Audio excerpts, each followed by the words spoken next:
संसार में बाबा हो खुशियाँ ही खुशियाँ पाए तेरे प्यार में बाबा।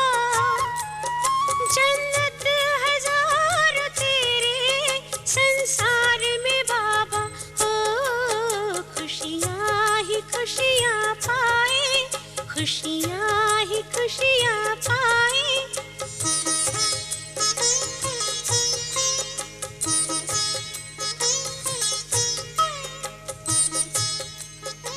ओम शांति।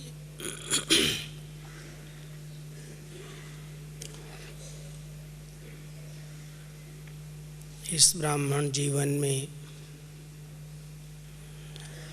हर पल खुशियों का अनुभव होता रहे। अभी हम सभी खुशियों भरा गीत सुन रहे थे। निरंतर खुशी का अनुभव तभी हम कर सकते हैं जब ये जीवन संपूर्ण निर्विघ्न जीवन हो, हमारी स्थिति सदा एक रस अचल और अडोल हो।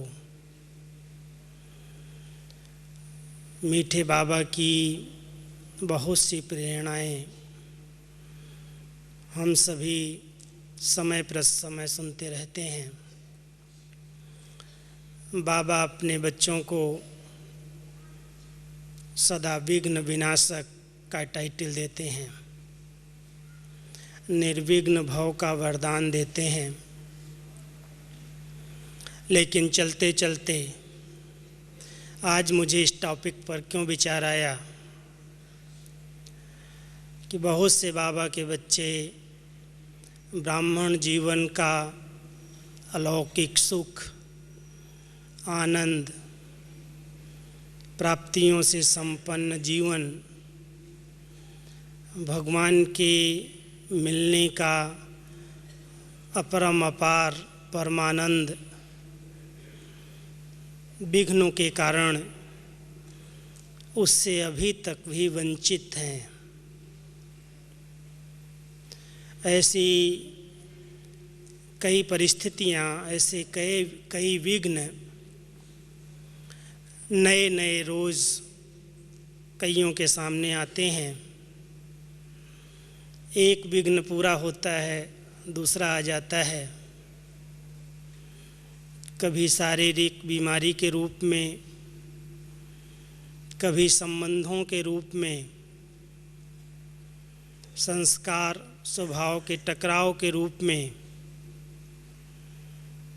धन की, संबंधों की अनेक परिस्थितियां अनेक प्रकार की रुकावट डालती हैं।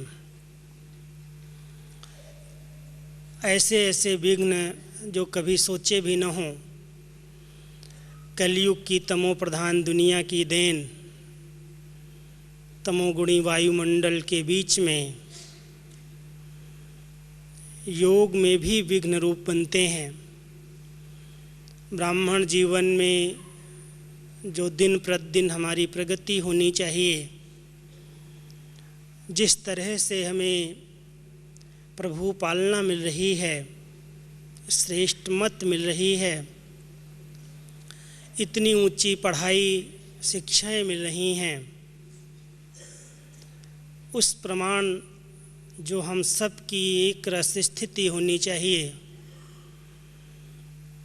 विघ्नों के कारण उसमें कमी दिखाई देती है, रुकावट दिखाई देती है। कैसे हम इन विघ्नों का निवारण करें, सदा निर्विघ्न स्थिति बन जाए और हम सब का जो यादगार भगत लोग बड़े प्यार से पूछते हैं विघ्न विनाशक का, श्री गणेश का, कोई भी कार्य प्रारंभ करते पहले श्री कृष्ण को श्री गणेश को याद करते हैं। श्री गणेशाय नमः कहकर विघ्न विनाशक की मूर्ति का पूजन करके फिर कार्य का प्रारंभ करते हैं। ये हम सभी बाबा के बच्चों का यादगार है जो संपूर्ण संगम पर विघ्न विनाशक बने हैं। लेकिन किन विधियों से बने हैं, कौन सी ऐसी युक्तियां उन्होंने अपनाई हैं जो हर विघ्न को सहज रीति से पार कर लिया। क्योंकि ऐसा कोई भी नहीं कहेगा कि मेरे आगे कोई विघ्न ही नहीं आता है। हर एक के आगे किसी न किसी प्रकार से माया के भिन्न भिन्न स्वरूप, प्रकृति के तमोप्रधान वायुमंडल के कारण भी कई ऐसी परिस्थितियां, ऐसी रुकावटें हर एक के सामने आती हैं। लेकिन कोई हैं जो उसको बहुत सरल रीति से, सहज रीति से पार कर लेते हैं और आगे बढ़ जाते हैं। कई उसमें उलझ जाते हैं, मूंझ जाते हैं, योग टूट जाता है, कुछ अच्छा नहीं लगता, ब्राह्मण जीवन में आनंद ही नहीं आता। भले मुरली सुनते हैं, क्लास में जाते हैं, योग भी करते हैं, लेकिन जो रस आना चाहिए, जिस उमंग उत्साह से प्रभु मिलन का सुख अनुभव होना चाहिए, उसमें कुछ न कुछ कमी रह जाती है। तो जब मैं इस पर सोच रहा था, विचार कर रहा था, क्यों ऐसा होता है। आज भी एक भाई से बात हो रही थी। हमने कहा आप कितने समय के बाद मधुबन आए हैं? तो बोला 5 साल के बाद आए हैं। 20 साल से ज्ञान में चल रहे हैं, 5 साल के बाद आए हैं। कभी क्लास करते हैं, कभी नहीं करते हैं, कभी उस खुशी का, आनंद का अनुभव होता है और कभी नहीं होता है। एक रस स्थिति नहीं है। ये कंप्लेन क्यों? हमने कहा हमारे डबल विदेशी बाबा के बच्चे, जिनको बाबा इतना प्यार करता है, इतनी विशेषताएं जिनकी वर्णन करता है, हर साल आने का प्रयास करते हैं कि हम एक बार तो बाबा के घर में ज़रूर जाएं। इसी से अपने में शक्ति भरेगी, उमंग आएगा, अच्छे वाइब्रेशन आगे बढ़ने में मदद करेंगे, आत्मा रिफ्रेश हो जाएगी। और कैसे भी कमा करके, मेहनत करके, दिन रात एक करके पैसा जमा करते हैं और इतनी दूर दूर से टिकट लेकर बाबा के घर में आते हैं। क्योंकि बहुत तनावपूर्ण ज़िंदगी, बहुत समस्याओं से भरी हुई दुनिया है, उसके बीच में सेफ्टी के लिए, निर्विघ्न स्थिति बनाने के लिए इस वायुमंडल की बहुत बहुत आवश्यकता अनुभव करते हैं। और इतनी शक्ति भर करके जाते हैं, यहाँ के दृश्यों को याद करते हैं, बाबा के मिलन को याद करते हैं, बेहद के परिवार को याद करते हैं, और ये याद उन्हें निर्विघ्न बना देती है। तो जब हम अपने बाबा के भारतवासी बच्चों पर नज़र दौड़ाते हैं, अनेक समस्याएं, अनेक लौकिक जवाबदारियां, बंधन प्रवृत्ति के, और एक विघ्न के बाद दूसरा विघ्न जो इतना उड़ने नहीं देता, उमंग उत्साह में रहने नहीं देता, किस विधि से हम इनको पार करें। कुछ विधियां, सबसे पहले बाबा की पिछली मुरली अभी 30 तारीख की अगर आप सब ने सुनी होगी, बाबा ने बहुत अच्छी एक विधि उसमें बताई है कि एक एक सब्जेक्ट का अनुभव अनुभवी मूर्त बन करके करो, और नॉलेज की अनुभूति अर्थात जो हमें बाबा ने ज्ञान दिया है, उस ज्ञान की लाइट और माइट क्या है, और वो लाइट माइट हमारे जीवन में कितनी आई है। क्योंकि किसी भी विघ्न को पार करने के लिए नॉलेज की बहुत बहुत आवश्यकता है, ज्ञान की, समझ की ज़रूरत पड़ती है। इसलिए श्री गणेश को पहला पहला टाइटल नॉलेजफुल का देते हैं। फुल नॉलेज है, कोई चीज़ की कमी नहीं है। हर आत्मा के पार्ट की नॉलेज है, अपने पार्ट की नॉलेज है, भाग्य की नॉलेज है, कैसे हर आत्मा अपना हिसाब किताब बना रही है और चुकतू कर रही है, उसकी भी नॉलेज है। और बाबा ने हम सभी बच्चों को इतनी स्पष्ट नॉलेज दी है जिसका अगर हम सुमिरन करते हैं और उसको लाइट और माइट के रूप में, रोशनी के रूप में अपने साथ रखते हैं तो आने वाले विघ्नों से ठोकर नहीं लगती, लेकिन उनको खेल समझ करके हम पार कर सकते हैं। लेकिन वो नॉलेज की लाइट माइट किस तरह से अपने जीवन में आए।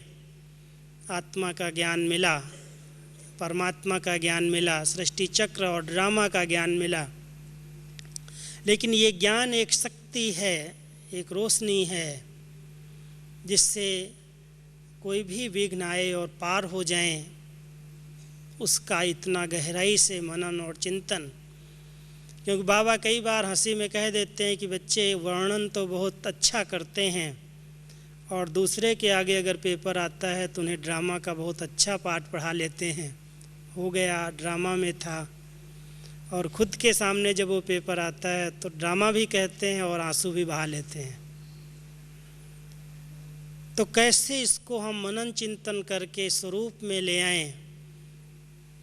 जितना गहराई से इस पर मनन चिंतन किया है कि बहुत अच्छा, अच्छे से अच्छा ड्रामा जो शूट हुआ है, जिसका क्रिएटर डायरेक्टर खुद प्रिंसिपल एक्टर शिव बाबा इस नाटक का डायरेक्टर है और उसकी रचना, उसके डायरेक्शन प्रमाण सृष्टि की रचना अगर हुई है तो उसमें कोई भी प्रकार की गलती नहीं है। इसलिए इसमें हर बात में भलाई और कल्याण समाया है, भले उसके पर्दे के पीछे ही क्यों न हो। जब इसका बहुत सुंदर मनन और चिंतन करते हैं तो कोई न कोई युक्ति निकल आती है जिससे सहज रीति से विघ्नों को हम पार कर सकते हैं। और दूसरी एक बात, नॉलेज के साथ साथ जो शक्ति की ज़रूरत है, माइट की ज़रूरत है, तो मैं कह रहा था कि शक्ति प्राप्त करने के स्रोत कितने हैं। इस ब्राह्मण जीवन में हर बाबा के बच्चे के पास अगर शक्तियों का किसी के पास भंडार है तो उसका स्रोत क्या है, कहाँ से वो शक्तियाँ ली उसने। अच्छे संग से, श्रेष्ठ ऊंची पढ़ाई से, योग अभ्यास से, ब्रह्मा भोजन से, शुद्ध सकारात्मक चिंतन से। ये शक्तियों के स्रोत हैं जिनका इस बातों पर ध्यान है, पढ़ाई मिस नहीं की, संग श्रेष्ठ संग में सदा रहे हैं, अच्छा संग, अच्छे लोगों का संग किया है और हर बात में सकारात्मक चिंतन चलता है, नेगेटिव नहीं सोचते। अपने बाबा के परिवार से, यज्ञ से, बाबा की पढ़ाई से, बाबा के ज्ञान से संपूर्ण रिगार्ड है। उन्हें शक्तियाँ प्राप्त होती रहती हैं, वो स्रोत उनके पास है। क्योंकि किसी पर भी अगर कोई विघ्न वार करता है, माया वार करती है, तो वार करने के पहले वो शक्तियों के स्रोत को काट देती है। या पढ़ाई का इंटरेस्ट समाप्त हो जाता है, मुरली अच्छी नहीं लगती, कई तो कह देते हैं वही तो मुरली है, एक ही बात तो सुनने को मिलती है। लेकिन बाबा की मुरली अगर कोई गहराई से अध्ययन करे रोज़ की, कितनी रमणीक और कितनी नई प्रेरणाएँ, नई नई बातें रोज़ की मुरली से प्राप्त हो जाती हैं। एक सरल जीवन जीने की कला बाबा की मुरली से मिल जाती है। अगर मुरली का अध्ययन छूट गया, योग का इंटरेस्ट कम हो गया, संग अच्छा नहीं लगता, ब्रह्मा भोजन भी अच्छा नहीं लगता, मधुबन आने के लिए टाइम नहीं है, पैसा नहीं है, तो ये शक्तियों के स्रोत कट रहे हैं और कहीं न कहीं से विघ्न अपने प्रभाव में प्रभाव डाल सकता है। इसलिए हम सभी हरदम शक्तिशाली रहें, हर विघ्न का, हर परिस्थिति का सामना कर सकें, उसके लिए ये स्रोत बहुत आवश्यक है। घर में बाबा का हर एक बच्चा सदा काल के लिए निर्विघ्न और विघ्न विनाशक का वरदान लेकर अपने कर्म क्षेत्र पर जाए, अपने आप को परमात्म दुआओं से भरपूर कर ले, क्योंकि परमात्म दुआएं बड़े विघ्न को सहज ही पार करा देती हैं। जो बाबा के सपूत आज्ञाकारी बच्चे हैं, बाबा कहता है और हाँ जी करते हैं, पूरा उसको अमल में लाने का प्रयास करते हैं, ऐसी आत्माओं को परमात्म दुआएं मिलती हैं। और वो दुआएं जिनके पास जमा हैं, जैसे हम सभी वर्तमान समय दादियों की जब बाबा से रूह रिहान सुनते हैं, बाबा उनसे रूह रिहान करते हैं, तो एक बहुत सुंदर वरदान देते हैं कि सबकी दुआएं आपके पास हैं, दुआओं का स्टॉक भरपूर है। और उसका एक ही कारण है कि सबको सुख देने की, कल्याण की भावना है। इसलिए बड़ी बीमारी भी सहज सूली से कांटा हो जाती है, बहुत सरल रीति से उसको पार कर लेते हैं। आने वाले हिसाब किताब भी सहज चुकतू होते जाते हैं। विघ्न कोई भी प्रकार का हो, लेकिन अगर मुझ आत्मा के पास दुआओं का स्टॉक जमा है, बहुत समय पर काम आता है। बाबा की दुआएं, अपने दैवी परिवार की बड़ों की दुआएं जो आज्ञाकारी बनने से प्राप्त हुई, हाँ जी कहने से प्राप्त हुई, और बाबा ने कहा मैंने किया उससे प्राप्त हुई, सुख देने से प्राप्त हुई, पुण्य कर्म करने से प्राप्त हुई। वो दुआएं विघ्नों को पार करने में, निर्विघ्न स्थिति बनाने में बहुत मदद करती हैं। कई बार संस्कार, स्वभाव संगठन के बीच में टकराते हैं, विघ्न अनुभव होता है, हमारी उन्नति में विघ्न है, रुकावट है। जिनके साथ हम सब रहते हैं, चाहे परिवार के बीच में, चाहे सेवा केंद्रों पर, और हमेशा हमारी दादियाँ कहती हैं कि जहाँ रहोगे उनके साथ ही कुछ न कुछ हिसाब किताब चुकतू करना होगा। कई लोग उसमें डिस्टर्ब होते हैं, कहते हैं मैं क्या करूं, इतना टकराव है, इसके बीच इनके साथ रहकर योग लगाना बहुत मुश्किल है, लगता ही नहीं है। बहुत से ऐसे विघ्न उनके सामने दिखाई दे, दीवार जैसे दिखाई देती है आगे बढ़ने में। लेकिन इन टकरावों से सहज बचने की शक्ति बाबा से प्राप्त होती रहे, उसमें दो शक्तियाँ बाबा ने हम सबको दी हैं। एक है समाने की शक्ति और दूसरी है सहन करने की शक्ति। जैसे गणेश के लिए समाने की शक्ति का प्रतीक पेट दिखाते हैं, हर बात को समाया है, फैलाया नहीं है, क्योंकि विघ्न वहाँ पर खड़े होते हैं जहाँ पर कोई भी बात वायुमंडल में फैलती है। हम खुद ही कई बार विघ्नों को क्रिएट कर लेते हैं, छोटी सी बात सुना करके, फैला करके, वायुमंडल में एक दूसरे को बता करके बात को बढ़ाना, बात को बड़ा कर देना एक विघ्न का रूप बन जाता है।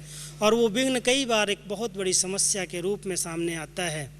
अब हम कैसे चलेंगे, मेरे मुख से तो ऐसे ही निकल गया, मैंने तो ऐसे ही कह दिया था, लेकिन ये तो बहुत बड़ा रूप हो गया, मैंने सोचा नहीं था।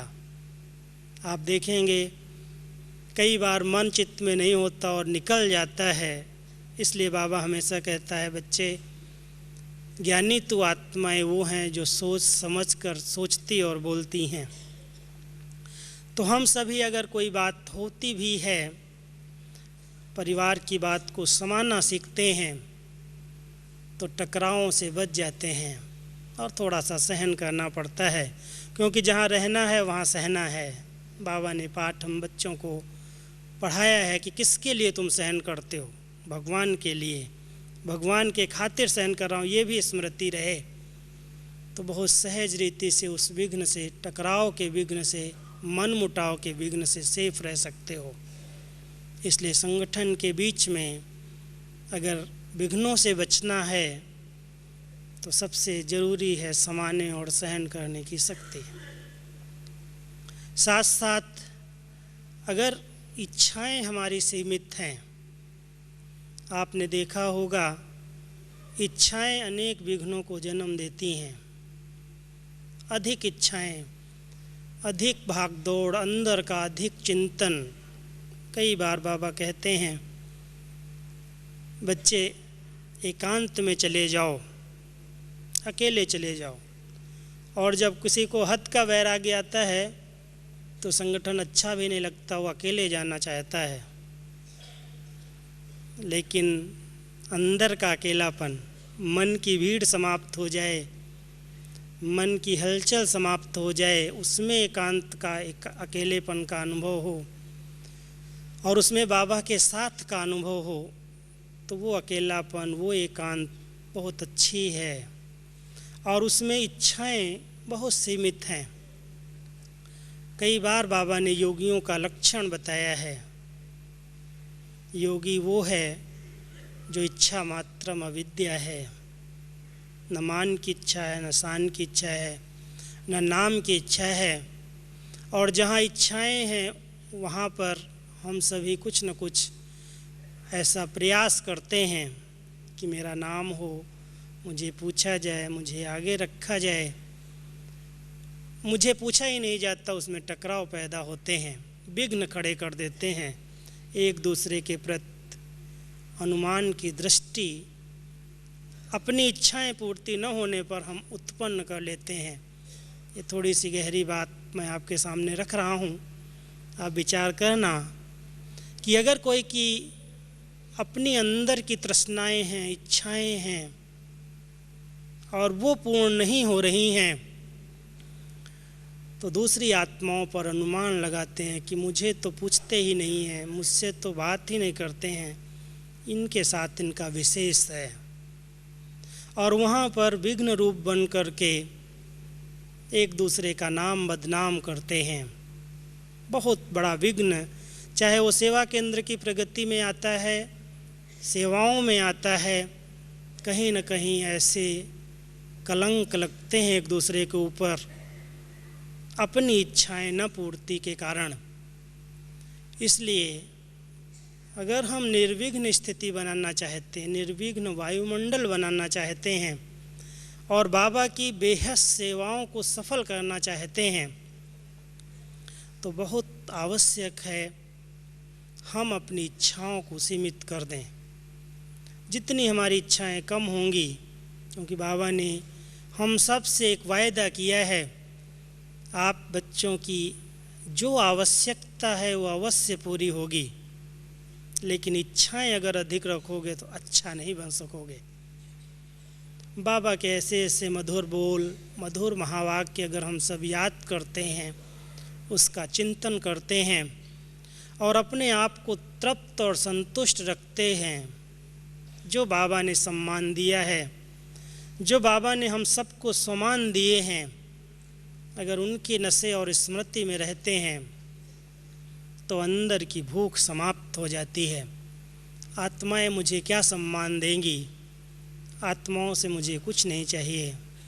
और जो तृप्त आत्माएं हैं वो न विघ्न रूप बनती हैं, न विघ्न डालती हैं, न उनके आगे विघ्न आते हैं, क्योंकि उनका हर प्रकार से मन तन हर प्रकार से भरपूर और संतुष्ट है, तृप्त है, इच्छाएं सीमित हैं। साथ साथ अगर बहुत बड़ी बात को भी कोई छोटा बनाना सीख लेता है, क्योंकि बातें तो हर एक के सामने आती हैं और बातों के कारण भी कई बार विघ्न खड़े हो जाते हैं। हमने कोई बात सुनी सुनाई सुन ली, अपेक्षा नहीं थी कि ऐसा भी मेरे प्रति कोई बोलता होगा, लेकिन कोई ने कोई बात कह दी, बोल दी, मन में खटक गई, लग गई, चल गया चिंतन। उस बात को सोच सोच करके हम बड़ा बना लेते हैं। ब्राह्मण जीवन का सुख समाप्त हो जाता है, खुशी छिन जाती है। अगर ऐसा चिंतन चलने लगता है कि ऐसा मेरे लिए क्यों सोचा जाता है, ऐसा क्यों बोला गया, इसने ऐसा क्यों कहा। कई बार उसको हम फुल स्टॉप नहीं लगाते। बाबा कहता बच्चे फुल स्टॉप लगा दो, लेकिन लगाते हैं फुल स्टॉप और लग जाती है लंबी लाइन संकल्पों की क्यों, और वो संकल्पों की क्यों अंदर अंदर विघ्न का रूप बन जाती है, योग नहीं लगने देती है। कहेंगे हम योग लगाने का प्रयास तो करते हैं, लेकिन मज़ा नहीं आता है। वही आत्मा, मैं आत्मा हूँ, मैं शांत स्वरूप हूँ, मैं सुख, बस यही चिंतन करना है क्या। कई लोगों का इंटरेस्ट ही योग से ख़त्म हो जाता है। जो योग प्रभु मिलन कराता है, सर्वशक्तियों से संपन्न कराता है, आत्मा को खुशी और आनंद से भरपूर कर देता है, वो योग ही सूखा लगने लगता, इंटरेस्ट ही नहीं रहता। कारण है कुछ न कुछ अंदर जो बातों को सुना, किसी ने कुछ बोला, उसका चिंतन किया और छोटी सी बात को बड़ा बना करके सोच सोच करके अपनी खुशी, अपनी आंतरिक स्थिति को नष्ट कर लिया। इसलिए बाबा कई बार ये बात कहते हैं कि कोई बड़ी बात भी बच्चे हो जाती है, उसको भी क्या करो, छोटा बना दो। और विस्तार में भी सार को देखो तो सफलता आपको बहुत प्राप्त होती रहेगी, हर कदम में प्राप्त होती रहेगी।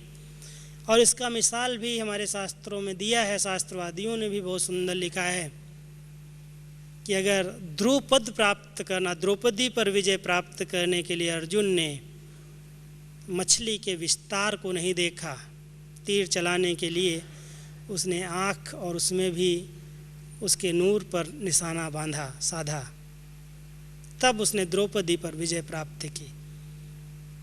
इसलिए अगर हम सभी विस्तार को न देख करके, क्योंकि जहाँ सेवाओं का विस्तार है, परिवार का विस्तार है, वहाँ पर कुछ न कुछ भिन्नता संस्कारों की रहती ही है और बातें भी होती ही हैं। लेकिन मुझे क्या करना है, मेरी उन्नति किस में है, सार उसमें क्या है, बाबा क्या चाहता है, मुझे क्या करना है। इसलिए बाबा के महावाक्यों में हम सब सुनते हैं, बच्चे फॉलो फादर सी फादर। कभी नहीं आज तक कहा है कि फलानी दादी को, फलानी बहन को, फलाने भाई को फॉलो करो। हमेशा बाबा के महावाक्य रहे, एक बाबा को देखो। कहेंगे साकार में तो बाबा को नहीं देखा, आप सभी दिल भर के बाबा को देख लेना। व्यक्त रूप में कैसे पार्ट बजाता है, बच्चों से मिलता है, बहलाता है, अपनेपन की अनुभूति कराता है, प्यार का सागर बन करके आता है और सेकंड में न्यारा हो जाता है। प्यार, न्यारे और प्यारे का बैलेंस सीखना हो तो बाबा के अव्यक्त पार्ट से हम बहुत सुंदर सीख सकते हैं, देख सकते हैं। तो बाबा अभी तक भी पार्ट हम बच्चों के सामने बजा रहे हैं और बाबा की मुरलियाँ हमारे आगे बाबा के हर चरित्र को दिखा रही हैं कि बाबा ने क्या किया है, कैसे किया है। बाबा की मुरलियाँ जो पढ़ता है उसको सामने बाबा का साकार चरित्र रूप सामने आ जाता है, उसको फॉलो करता चले। कैसे बाबा ने अपनी समान स्थिति बनाई, कैसे संपन्न और संपूर्ण बने, कौन सा अभ्यास और कौन सा पुरुषार्थ किया, क्योंकि ब्रह्मा की आत्मा तो पुरुषार्थ करके संपन्न बनी है। किस विधि से बनी है, बाबा अपने अनुभव अपने महावाक्यों में, मुरलियों में सुनाते आ रहे हैं। अगर आप ध्यान से देखेंगे तो बहुत सी मुरलियों में बाबा साकार के अनुभव हैं। तो अगर हम बाबा को देखते हैं, बाबा को फॉलो करते हैं, विस्तार को नहीं देखते, सार पर हमारा ध्यान जाता है, तो बहुत सहज रीति से हम निर्विघ्न स्थिति का अनुभव कर सकते हैं, आनंद की स्थिति का, एक रस स्थिति का अनुभव कर सकते हैं। इसके अलावा अगर हर एक के अंदर लक्ष्य है, बाबा का घर, बाबा का स्थान, बाबा का द्वार जहाँ हम सब रह रहे हैं, चाहे सेवा केंद्र है, चाहे अपनी प्रवृत्ति के घर हैं, वहाँ पर कोई भी विघ्न ना आए, उसकी बहुत सुंदर विधि बाबा ने सुनाई है। योग की ज्वाला निरंतर प्रज्वलित रहे। आपको मालूम है, कई बार बाबा ने कहा है कि बच्चे, मधुबन में, बेहद घर में जब भगवान की छत्र छाया है, उसकी रक्षा है, वहाँ भी पहरेदार क्यों बिठाए हैं? क्या पहरा देंगे? 2 व्यक्ति अगर 4 व्यक्ति जाग रहे हैं, ठीक है, समय अनुसार सुरक्षा के लिए कोई सामने होना चाहिए, लेकिन बाबा ने अखंड योग के लिए इन बच्चों को बिठाया है। अखंड योग की ज्वाला जलती रहे, कोई न कोई बच्चा बाबा की याद में निरंतर रहे। अगर किसी सेवा केंद्र पर बार बार विघ्न आते हैं, किसी स्थान पर बार बार विघ्न आते हैं, चाहे वो इविल स्पिरिट्स के द्वारा आ रहे हों, चाहे किसी व्यक्ति के द्वारा आ रहे हों, चाहे अड़ोसी पड़ोसी के द्वारा आ रहे हों, या अपने ही विकारों के, विकर्मों के किए हुए पिछले कर्मों के हिसाब किताब आ रहे हों, बहुत सरल विधि बाबा ने सुनाई है अपनी निर्विघ्न स्थिति बनाने के लिए। लगन की अग्नि, योग की अग्नि प्रज्वलित हो। योग की भट्टियाँ इसीलिए आयोजित की जाती हैं कि हमारे छोटे मोटे विघ्न इस अग्नि में जल जाएं, भस्म हो जाएं। योग एक ज्वाला है।